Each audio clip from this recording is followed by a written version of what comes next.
Hey listeners, are you looking for the perfect gift this holiday season? How about giving the gift of stories, laughter, and behind-the-scenes Red Dirt RPG content that they'll love?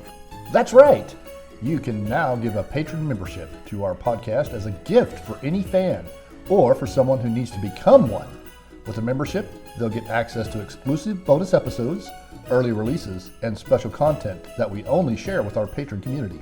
Plus, it's the gift that keeps on giving month after month, and it's easy.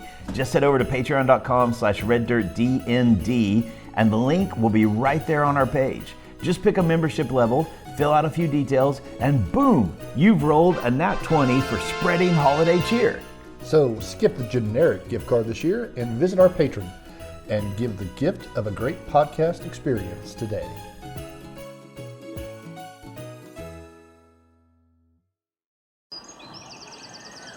Six-year-old Inara waits with her mother and little sister Priscilla, or Pris as she called her, in the park full of trimmed grass and beds of bright flowers outside the giant arena with the sea serpents carved into its tall alabaster walls. When the games let out, the park filled up like it had today, with a strange mix of commoners and prominent men alike, the only time such mixings happened in the city of Magnamar. And here they waited on the side of the park, away from all the fun, so that they could stay clean, and because Mama had already gotten onto Inara once for playing with other people's dogs, even though that fat aristocrat with the two chins was ignoring his poor hound, and the puppy looked terribly bored. But Mother had braided Inara's copper hair into pigtails, just the same as her sister's brown locks, and put the pair in their nicest clothes, so they had to stay clean. Mama had plaited her own hair and produced a short tunic of her own to wear over her simple dress. It was something Inara had never seen before, covered in fine glass beads that shimmered in the light and made Pris's eyes go wide. A pack of men spilled out the side door below the arena and headed straight toward them, their faces red and sweaty, the blue scales of their City Watch armor caked in dirt, several with bundles of wooden practice weapons balanced on their shoulders. Inara immediately rushed forward to greet them, throwing her arms around a big, sandy-haired man. Papa, I saw you win in the gladiator fights. You were so brave. A heavily bandaged hand ruffled copper hair. Well, it's easy to be brave with my girls watching. And look at you three, pretty as the stars. His eyes traveled over their mother's beaded top. And I haven't seen that in a long day. Well, I like to shine when my man's gonna win. You must have raised a fortune for that orphanage, but it's a charity bout, not a battlefield. You didn't have to block that axe with your arm. Well, Avila, if I wanted to win, I did. A few tankards with the lads and I won't even feel that. Hargo, how are you gonna patrol with a broken arm? Well, Inara girl, me and your mother got some grown-up business to talk about. Take your little sister, go play in the park. Not needing to be told twice, the girls rushed across the park in search of fun. While Pris was busy filling the pockets on the front of her dress with flower petals by the handful, Inara spotted a stray cat weaving its way across the park and took after it.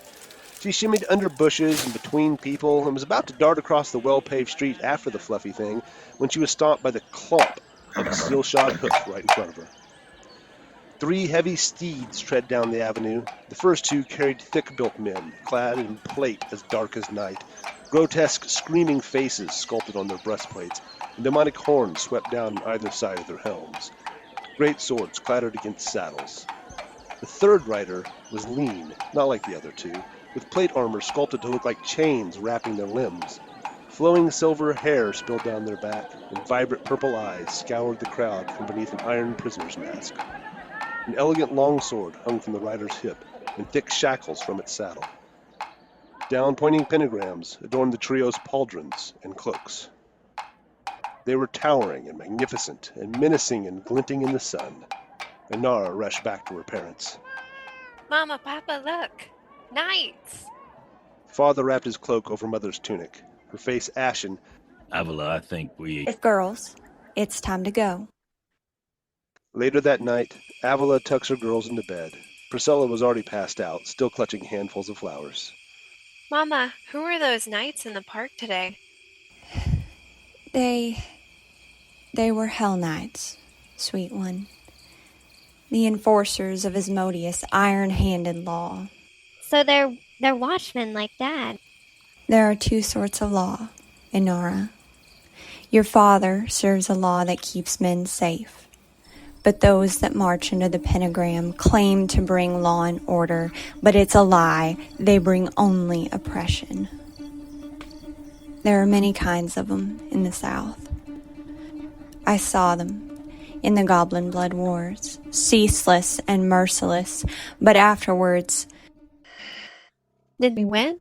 I thought we would, for a bit.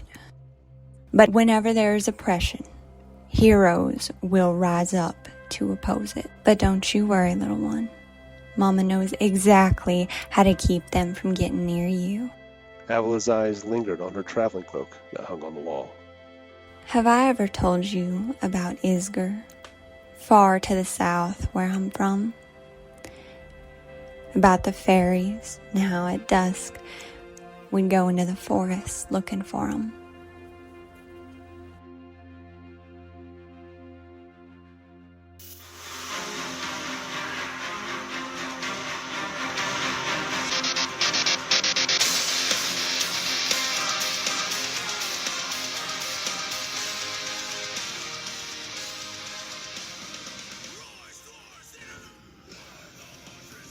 So, you guys had gone up to see Inara, who was still sleeping off a combination of being mostly dead the day before and having killed most of the ale from the day before. Plame had sat down next to her on the bed, and something very strange happened. Did you pick that up, Plame? Yes. When Plame sat down and just laid his hand on her shoulder like she likes to do with others, and suddenly he not freezes, but he kind of sits there and very still, and his eyes change color. Normally they're like a blood red, like most goblins, but these turned into an amber, darkish amber color, and you see Inara's wounds that were still left start to close up, and the bruises start to disappear, and her breathing changes and is much more relaxed and even, and she appears like she's much more comfortable than she was. No longer has that wheezing from the punctured lung. Exactly. Plame blinks a little bit and looks at Fawin and Boddy, and Stagrum. Let's go downstairs and get a drink. And Let her rest. we're all looking at you. Yeah. Plame, no, wait, what was that? And I look at Boddy. What? Didn't look at Inara. Yes. Well, She's still sleeping. I think we should let her rest. Yeah, but the bruising on her shoulder and stuff, it's all gone now. Boddy's gonna roll perception. 13. Did he notice Plame's eyes? Oh, yeah. Oh, definitely. So Boddy kind of just takes his time and steps over, and he'd already examined Inara earlier from the healing that she got the night before, and he looks at her again and says, right, whatever you did when you touched her, she got better. Ah. And your eyes changed to a color, kind of like mine do when I cast my magic. What? Fawin rolls an Arcana check, 13 and modified 20. Does she recognize this Arcana-wise? This is not arcane. This is something greater than mortal magics. Ooh. And she says to Boddy, and including Plame in this, she says, I don't think it's arcane. I think, and she's trying to process the fact that this goblin who's been traveling with them and no sign of like religion whatsoever suddenly has some type of divine conduit.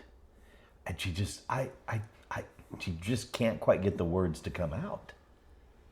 Well, she is a brave fighter, and she fought bravely in the last battles. Maybe she's just a good healer. Huh? No, Plame, did you feel different? Did you sense anything? Did you feel perhaps like a warmth or a surging or a tingling that came over you? Well, yes, but I assume that was from the drinks I had with Glem earlier. Yes, just like that. Warm body, warm belly. Boddy, his one eyebrow goes up, one goes down, and his ears do the same. And, well, maybe some of that magic from that blessed ale you drank carried forward. Yeah, so could be. How much of the ale did you drink, Goblin? Like 2 tankards? Yeah, it's more than enough to fill him up. Fawin, she glances over at Stagrum and she's really pondering this idea. She doesn't want to say anything with Stagrum necessarily in the room, but she's just really pondering this idea of divinity somehow touching Plame. Yeah, Boddy's not too concerned about it. He's like, well, whatever it was, hopefully there'll be more where that came from. Maybe we all need to drink some of that ale then. Well, it's lunchtime. Why not? While we're talking, Boddy has this bundle of meat scraps from the butcher shop. I'm not what does Wargy do about that? He's definitely staring at it. Okay, Boddy does not have the best relationship with Wargy. That's okay. Wargy doesn't look like he likes you. Yeah. Oh, look, there's something to eat. And it brought this stuff with it. So Boddy says, right, okay, dog, beast, Inara would hate if we didn't take care of you here. And so he puts it on at the foot of the bed, like on the ground, and just opens it up and steps back and says, "Hey, have at it." And he steps away. And he's gonna kind of eyeball you a little bit. Give me a diplomacy check. Sure. Oh my gosh, 16. Oh, with my bonus, that's 16. He's getting good at this. He's made like 2 diplomacy checks. All of my good rolls have happened in this non-combat section. Obviously, you're a town character, not a rural adventure character. He's a city hobgoblin. So after that diplomacy check, he's going to kind of consider you for a second, and he goes over and sticks his head in the back and he starts rooting around. Oh, he's got just blood dripping off of him. He seems very happy. Boddy steps away and uses prestidigitation to clean himself off of the offal and the blood drippings that may have gone on. Plame's going to look at Boddy and Goblin and say, hey, why don't you use that trick on the big pile in the corner? Oh, I will, when it's done. The pile that Wargy left. Yeah, when Wargy's... Oh, there's poop over there? Well, you can't smell that? Kind of motions towards Stagger. I'm like... It isn't me. I think something died over there. Mr. Stagram, you've been watching her the whole time. Have you had lunch? Do you need to go downstairs, or? Indeed. Thank you, kind lady. Gets up and sticks his two-handed sword through one of the benches. Oh. That'll keep. And walks down. Plame gets a little squinty-eyed and Stagger calls her kind lady. Yeah. And as Stagger shoves his sword into the bench, he goes, right, that reminds me. And he goes over and he grabs Inara's sword and looks at it and says, I'll be right back with this. Do you think we should do that? Well, of course. I mean, as long as we get it back before she wakes up. She'll be fine. We don't want to waste time. I'm just saying. It'll be just gone for a day. I didn't touch it. That's all I'm going to say. Oh, well, whatever. And so Boddy grabs a sword, heads downstairs, and heads to the armor for his bits, and he takes the sword, because what harm will it do? Yeah. As you were heading out, you do see Staggerm look up from where he's sitting. He goes, well, this will end well. He just goes back to his meal. Yep. I can only imagine the ways that Inara is going to piece together what's going on. Her sword's gone. Stagram's sword is there on the bench. She's going to be like, that stole my sword and left me his. Or when we bring, I just can't, this is going to be. So, Boddy, you going to go, just grab the sword and head straight? Or are you going to go down and eat? Go down and have lunch first? Nope. Okay, well, Plame will go up to the barkeep and say, hey, I got to go. Just put the meat between 2 pieces of bread. I'll take it with me. Oh, okay. You're chasing me? Put bread and together? Yeah. What are you, some kind of Earl? What? Mr. Fancy. Can't Never wander seen anything around like with a that lot of meat in before. your hand. I don't think we've seen anything like that before, is it? No. It might be a new invention. Yeah. All right. Love it. Plame needs to go to the armor as well, so okay. Since Boddy's not going to stop and eat, he'll just run off behind him, I guess. These two have taken off. Stagram's got a bowl of, looks like stew or something. And Glim's sitting over in the corner. He looks over and follows. I guess it's just the 2 of us for lunch. And Fawin realizes a half moment too late that she's stuck. It's like, yes, it is. Excellent. I'll pour you a meal. Nice. Where's the mortuary from from where we're at and the armory and all that stuff? Town is like a big oval. Right, you're in the north half of town, kind of in the northeastern section. 1 o'clock, Yeah. I'm guessing. Yeah. Well, actually, Caden's Cave's a little closer to the center of town, but Okay. what were the places you're looking for? Looking for quarters and Well, we're bits? going to quarters and bits first. That would be about, We're going on down to quarters and bits. that'd be about 8 o'clock. Over That was right next to the city wall. that I'm more familiar with. Yep. And the other one was? The mortuary. The mortuary would be about 3 or 4 o'clock. Well, if you imagine the circles. So we could either meet you there, or you could come back and get us, and then we go there. Boddy is just going to the armory because he wants to get the sword dropped off, so it's done sword. And he's already wasted like half a day of Inara being asleep without her sword. He wants to make sure she's without it as little as possible. He's trying to be at least that conscientious because he doesn't think it's a big deal. So as Plame catches up with Boddy, Plame's like, oh, be careful where you're going. oh, sorry, I didn't know you were going with. Ah, it's Beauregard. As So- he's chewing on this bread and meat concoction that the tavern keeper put together for him. Boddy kind of cocks his eyebrow at it, like, oh, boy, okay, goblins. And so he, In the future, it will be known as the Plame Witch. the Plame Witch. No, Plame is not a witch. We've discovered it's not Oh, we arcane. don't know. We don't know. Did you ever get Staggrum his nails? Yeah, they're back there. Oh, he reaches in his pocket. The minutia of things. And he's like, no. Damn, Warg distracted me. Puts it back in his pocket. I've got to get these nails to Staggrum. I almost forgot. So Boddy heads in, and as he sees Staggrum, and I guess Fawin's down there too. Yeah. And he says, oh, Staggrum, here's those nails you asked for. Yes. Just something to do with your order, with the Hell Knights. Yes. It is private matter. Right, well, whatever you do with them. Sets it down next to him. If you need more, let me know. I just got to pick those up. Figured a handful might be enough. It should be more than sufficient. Right, and so he says, all right, Fawin, I'm headed out, sorry. Need anything from quarters and bits? No, not that I know of. Good, the less time I spend with that halfling, the better. And he heads out. And you see Plame's just sitting in the corner around just next to the sidewalk waiting for you. Cool. Finishing off the last of this little lunch meal. We continue any issues getting to the Give me a diplomacy check, you two. diplomacy, huh? Wow, I did about as good as Boddy. I got an 11. I got a 9. Yeah, you did do better than me. I did better. Well, you're not accosted, but there's people staring at you. A couple guards are kind of giving you the eyeball. Like, what the heck is going on? Boddy notices the attention and kind of hunches over, throws his hood over his head, and tucks the sword underneath the cloak and says, right. So you get down to Clink Twiddle. Boddy steps in and looks for the other armorers, the two, and he hands him the sword. And he says, right, this is the sword that I want that rune transferred to. Here's the bow. He hands him the bow and says, from here to there, right? Right, I got that. Thanks. And he says, he tips him a silver. Says, Hey, nice. thanks for not forgetting. That goes right in his pocket. While Boddy's doing that, Plame will go up to Crink and say, do you all repair leather armor? Leather?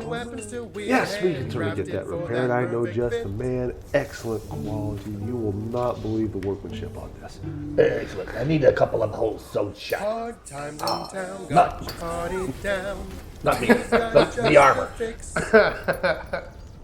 He kind of lifts his right arm and shows the two big ragged holes where the trap went through. And it's like, Oh, Yeah, this one and this one.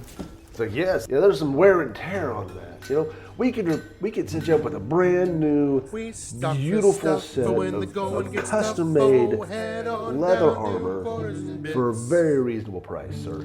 I'm good with this. I just need these holes repaired. Well, that would require a master's touch, but I may have a man who's up to the challenge.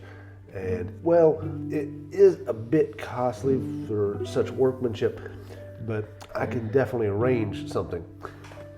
Okay, good, because I've only got 3 silver.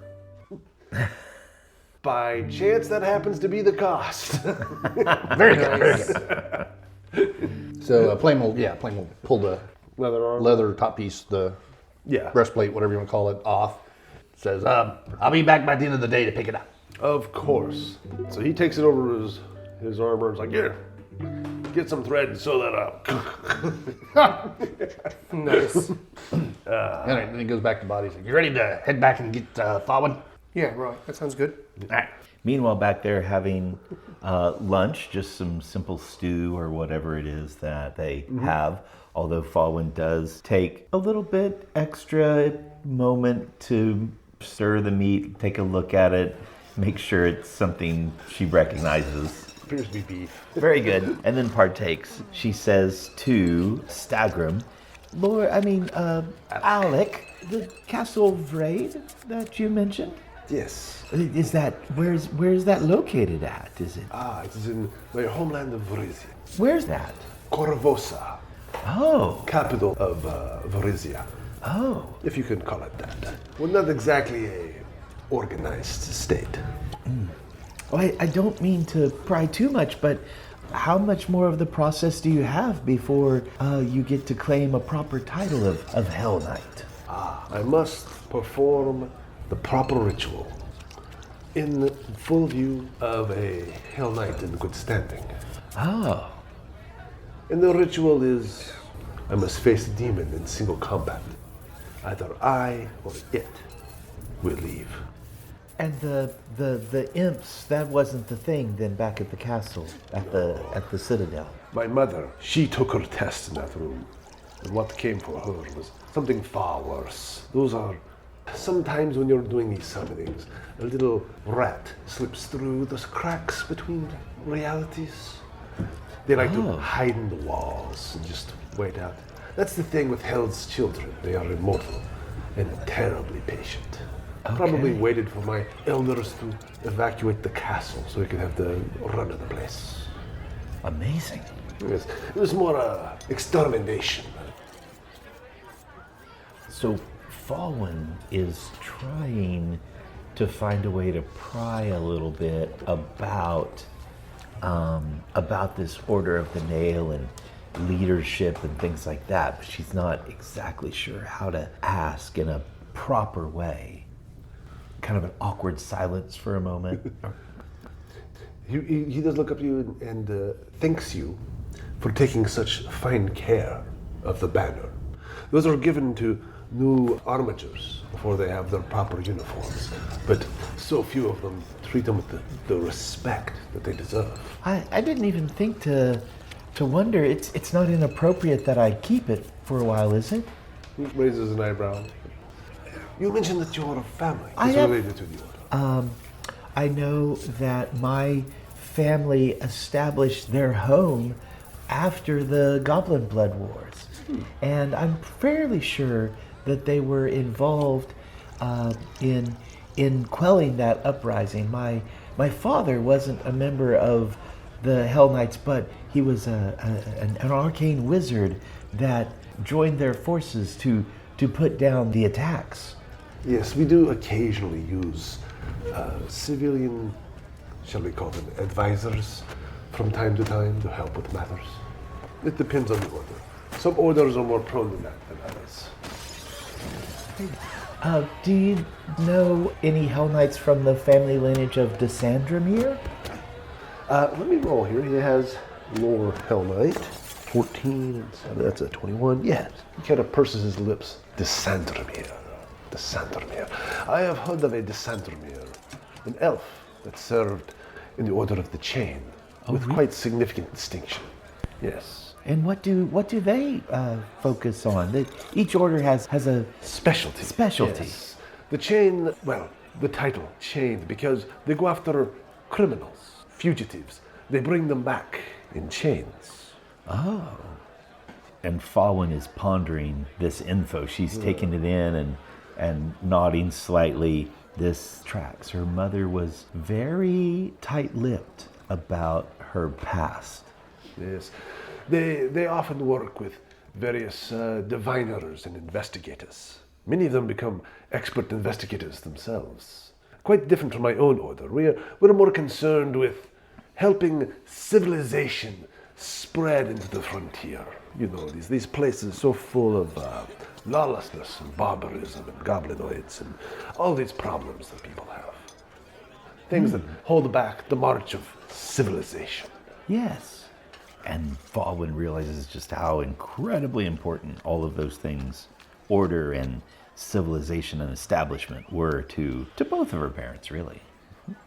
Staghorn kind of leans back and says, yes, I think soon I will be ready.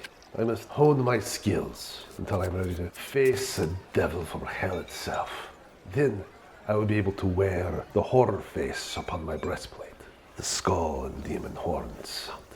And did we see some of those that were kind of in disarray and disorder in the lobby, the opening room? Yeah, they had demons and skull faces on the breastplate, and then the helmets had two big horns that curved down, like down toward your cheeks. Almost Balrog-esque. Yeah, they're meant to sort of represent like a pit fiend or Balrog. Oh, yeah, there was... yes, I know exactly what you're talking about. If we go back in a day or two, once we're ready and the weather breaks a little bit, will you go back with us to look for your father's signet ring, or is that something that you might be interested in hiring us to help you with? No, this is a matter of personal importance. I will handle it myself.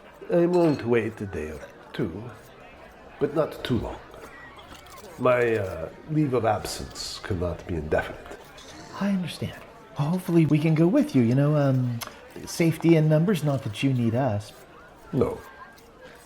Goes back to eating his stew. But before I return, before I enter into the gravelands of my forefathers, I must purify myself. He just kind of has this look at it. Stosnyard stare. How does that happen? Each Hell Knight must face his own reckoning, as determined by his order. He kind of looks over at the nails, and looks back. Oh, God. Now I just need to wait for the Goblin and the Hobgoblin to get back. I can nail this sucker to the wall. So he's got some mutilation ritual to... Oh, my. So, down in the crypt, are there any particular Hell Knight traditions? I'm sure they're organized, at least they would have been at the time of entombment. Will they be easy to find? Can you know, based on his lineage, where he is in the catacombs? He should be toward the back, as he was one of the last to pass while the order held that keep. And what about procedures for opening the crypt? I mean, I know that honoring the dead is important, and we wouldn't want to disrupt the spirits or anything. A dead body is just a dead body. The problem is that we often deal with untoward, unnatural things. We're always looking for a doorway, and sometimes a corpse makes a very convenient portal. Oh, that reminds me. The beastie in the courtyard. Yes. There was a book at the bookstore. It's from the continent of Garund to the south. Yes. We are just postulating, Boddy and I, we think that maybe there might be some type of summoning that happened, or some type of portal that was left open, or something. We have no idea how. We also encountered a giant bat that we think is from a jungle area as well. So when you say portal and doorways, I don't know how that ties together, but it makes us concerned how they got into the castle and what else might be going on down there. You get this dark chuckle. That was not the sort of portal I was thinking of. The sort of things that come through are far less wholesome, though it is quite the image to imagine. Fawin is a little nervous thinking of fighting those imps and demons and things. Natural thing, flesh and blood she could deal with pretty well, but she feels a little ill-equipped to handle spirits and otherworldly things. Yes. Devils, yeah. It would be ill-advised for someone to use summoning magics in the crypts. The results would be dangerous. They have a way of twisting things and awakening things. We put glyphs on them to keep interlopers out. Often to very interesting effect on those fool enough to use magics of the wrong sort. Yes. I would advise that you do not use anything to summon or anything to affect the dead over there. You must be very careful what you do and do not awaken. Oh, And now Fawin is thinking back, she doesn't necessarily have any connections to those things. But again, this weird divinity thing that happened with Plame, that's otherworldly in nature. What about Mesmer? You think Mesmer's making any noise or doing anything? I don't know. He's just quietly sitting there, licking himself every so often he stops, looks over at Stagrum, and goes back to what he was doing. Okay, very good, very good. He's definitely keeping an eye on this wannabe Hell Knight. Gotcha. I guess maybe it's been enough time for Plame and Boddy you guys to will have made been it back by to the now. tavern. Yes. When Plame gets in, is the tavern keeper still at the bar? The lady? Yes. Yep. He's gonna walk up to her and say, "Hey, that was really good. What you made? What do you call that thing? The lunch with the meat, the bread." That's a good question. I've never made one of those before, but I'll name it in your honor. We'll call it the Hero's Lunch. I like it. And so then he's going to look around, and we see Stagrum and Fawin. But not Inara. Not Inara, she's upstairs. And the dwarf. Glim. Is there another? This is lunchtime. It'll be fairly busy. There's a lot of workmen and stuff from around the town who've come in. So Plame will walk back over to Fawin and say, "Did you finish your lunch? Yes, it was very good." So are you ready to go talk to the dead people?" And she glances over at Stagrum. Well, at least the owner of the dead people? I mean, the Undertaker. Why are we speaking to the mortuary people? Well, We saw our name in a book of sneaky people. A book of sneaky people. Right. How convenient of them to list them. Well, one sneaky person was looking at the other sneaky persons, and we think there might be some connection, and we might be able to find this ring that Fawin's all fancy about. ultimately, we think there may have been some influence of Norgorber in the town. Yeah, he perks up that one. Are you familiar with the entity? Not directly. The Order of the Chain usually dealt with his followers. Oh. But he is an enigma. Once a mortal who became a god. We do not know from whence he came, only that he is a tremendous pain in my order's buttocks.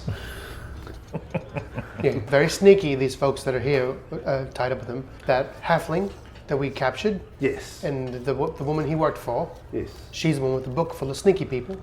Ah, and she listed this mortuary person. Yeah. As a possible contact, we're not sure how involved she is. We'd like to go ask her some questions. Were there any other contacts? Yes. The other one, just initials that we haven't quite parsed out yet. WG. WG, you see. There's the dwarf at the end of the table. Oh, yeah. Oh, yeah. That's what we call wizard's grace. Because, we're just not fancy enough to say the name. The tavern? Yay, it's the one just down from the city hall. Right, that's where all the well-to-do folk go. It's where we met Inara the first time. Oh, yeah, they usually get all the adventurers' business. Nobody wants to come down here to our plain old place. Takes another swig. And with that swig, her eyes drift toward Plame again, and then she doesn't say anything. Aye, they're always up there chattering about their town business. Who's doing what? Who's buying what? What kind of city ordinance they're gonna make? Tax your this and tax your that. They could leave my thises and that's be. That sounds boring. Terribly. Hey, real quick, where did they keep the dead people? Oh, that be at Mortis' place. Yeah, you just go down, cross the bridge, hang a left, you'll find it. It kind of stands out. It's all black and covered in psychopomps and such. Spirits. Oh, it's a fancy word for something kind of simple. Think they could just call them spirits. I got spirits enough. I like that her name is Morta, the mortician. Well, it's short for Morticia. Boddy says, well, I want to check up on Inara before we head out. And he stops by the barkeep and asks for one of those. Could you make me one of those lunches like you made for Plame, one of those heroes lunches? Oh, certainly. I'll take a hero. Certainly, lad, yes. He says, you got a little shovel, maybe? Shovel? Yeah, some kind of like scoop or something I could borrow for a moment. I suppose. Right. Takes the shovel, heads upstairs. Oh, sorry. Yes, because he's got to take care of his hero's duty. Goes and checks on Wargy, make sure he hasn't torn the place up, scoops up whatever Wargy has, and prestidigitation to clean up the area, and checks on Inara. Make sure she's still breathing. Oh yeah. She seems actually like she's sleeping peacefully instead of that like near dead dead look she had before. Instead of a pale sweat. Yeah, she didn't have the pale sweat and the dark under her eyes or everything like she did before. Yeah. She's So like, she was still wounded. Was it wounded 2 or wounded 1? Wounded 1. Just wounded 1. Not anymore though. yeah. She's at full health. Somebody healed her to full. So Boddy tidies the room up, gets the smell out of there. Is there a window in there by any chance? Of course. Is there a way to crack it open that Wargy wouldn't jump out of it? Freshen the room up a little bit, making sure Inara's okay, making sure Wargy is Taken care of? taken care of and Cleaned up. even though he's not destroying everything in sight, and gets the poop out of there and takes the burlap sack back and presentations all this stuff up, just cleans the whole place, and then boogies downstairs with a clean shovel in hand. Hands by the barkeep and joins the rest of the group. And off you go to Morta's Mortuary. Yep. Yes. Yes. All right. So yeah, it's just a quick jaunt. It's about a block or two down to Breach Creek, and then you cross the creek, go past Shaylin's Smiles, the Artisans Guild. It's a nice place. Visited last year. And you just turn left, and at the end of the block it tees, and there is a small L-shaped building painted entirely black. Really trying to blend in. Yep. Yeah, and instead of like the normal natural wood with or like lightly painted wood with the bright scroll work underneath the eaves, like most of the houses in town have. This one is all black, and then under the eaves, someone has carved. Make me a religions check. Fawin doesn't have religion, but she does have academia lore, or occultism.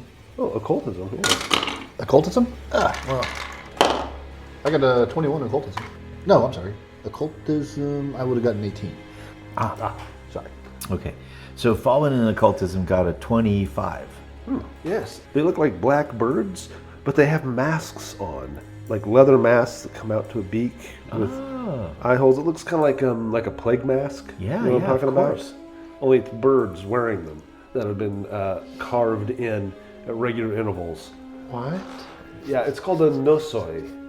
It is a psychopomp, a spirit of death from Taldane. It's a bird wearing a bird mask, Yes. and it's like ferrying the spirits of the dead and stuff. Cool. That's what it does. Not creepy at all. And does maybe. Fawin know, are these connected with Pharasma, like the goddess of moving on to the next world, or? I believe so. Pharasma, Lady of Graves, Lady of Mysteries, Mother of Souls. Boddy sees them. He goes, "These creatures look fitting for a mortuary." Yeah. Fawin takes a breath knowing that Pharasma judges, right? Isn't she judge where you go in the afterlife? Yes, goddess of birth, death, fate, prophecy, and time. Gazing across all time, she judges and shepherds Galarians' departed souls to their proper fates. Upon death, each soul migrates via the river of souls to Pharasma's boneyard for her judgment atop an impossibly tall spire. So Plame looks up and it's like, yeah, those things kind of weird looking. Oh, let's see if we can't go find this lady. Yeah. So you go into the building, I assume? You bet. All right. So what's the inside of this place look like? The outside is so welcoming and appealing. Oh, well, okay. Well, unlike the outside, the inside is, it's painted black. There are a variety of paintings, statues, sconces all around, all of them showing psychopomps of different types and varieties. What in the world? The Nosoi, the Banshee, the you name it, they got it. That's crazy. Gosh, when this lady commits to a theme, man, she commits. She's like, it's Halloween every day of the week here. Yeah, you walk into, it's sort of this, what's what I'm looking for here, sort of a reception room with some seats along the side and just a door there in the back with these rather cheery Pictures. So is there a receptionist? There is no. Or a bell? Oh, yes. Or a ribbon hanging down? Boom! So is this place actually a temple to Pharasma? Or they're just into Pharasma here? Well, you're not sure. She's definitely Yeah. into Pharasma. Okay. Exactly the purpose of this building is a little questionable. The entryway doesn't give us the impression of temple or sanctuary, though. Not directly, no. So it could be a shrine of some type, maybe not a full-on temple. Yeah. Okay, cool. So it's There are some symbols of Pharasma also carved into the ceiling. Boddy motions to Plame and Fawin and says, "Roy, this place is pretty focused on the Lady of Graves. Looks like. I don't know much about the religions, but it's a little dark." She's one of the oldest of the gods. Maybe even came before all the others. She guides people. I mean, she's as unscary as death can be. Yeah. Well, from what I recall, they don't like undead, those that worship Pharasma. Yeah, So I doubt this lady's involved in the undead that was in the castle. that's true. So Plame's gonna go kind of look around and go yell out, Hello! Is there anybody alive in here? Plame and his charisma score. so does anybody answer? Eventually, the door opens in a slow and there's a lady standing there, tall, thin, pale as the dead, dressed entirely in black, with long gloves and a veil over her face. She languidly looks over the group, and she opens her mouth to speak, and you'll find out that is next session. Nice. Yay! Okay. I realize Fawin has no idea how we talk to her. Like, hi, we heard you were involved with Norgubber. Yep. Probably not the best way to start. We did not discuss that. Wayfinder Legends is a production of Red Dirt RPG LLC, and all original characters and artwork are the property of the respective creators.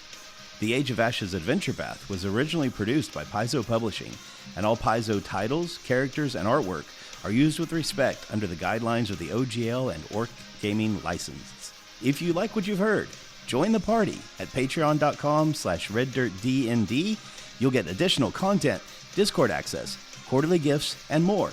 Join the party at patreon.com/reddirtdnd.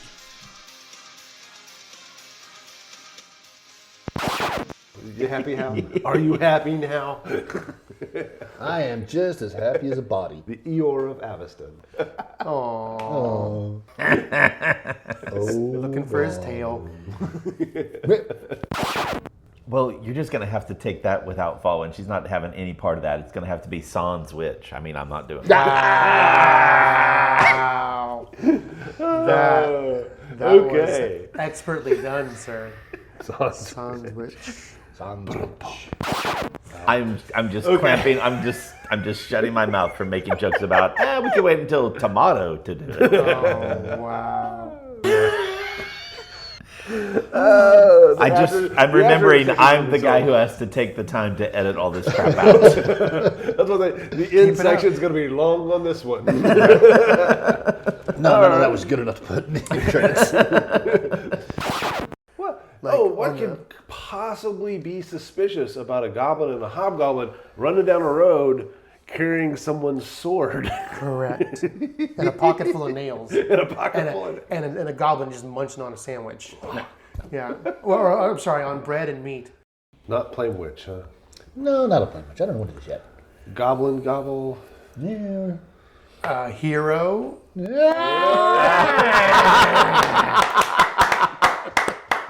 Oh yes, a hero sandwich. There we go. He takes the poop and puts it out the window. Of course.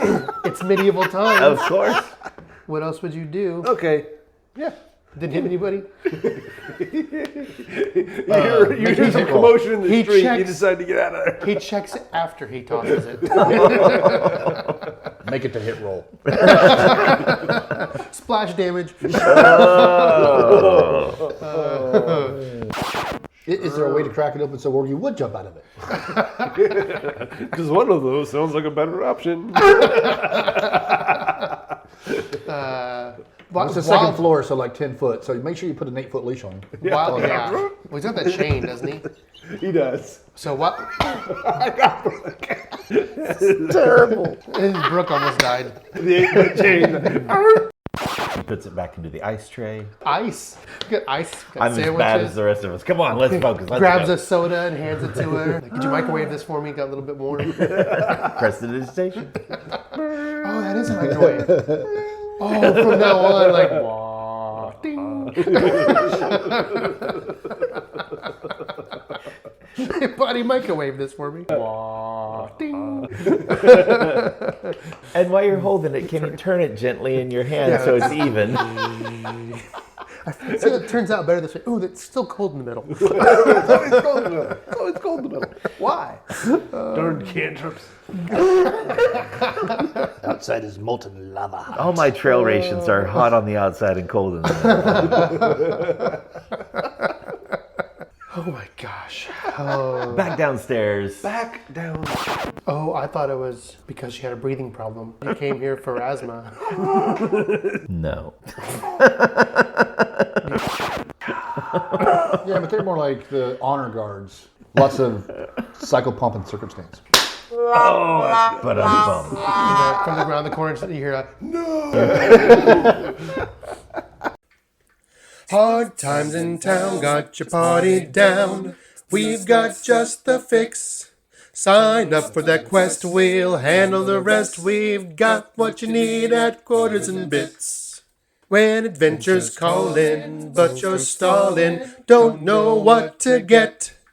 We stock the stuff for when the going gets tough. Oh, head on down to Quarters and Bits. We got armor and shields and weapons to wield, handcrafted for that perfect fit. So stop contemplating, your delivery's waiting. It's right here at Quarters and Bits.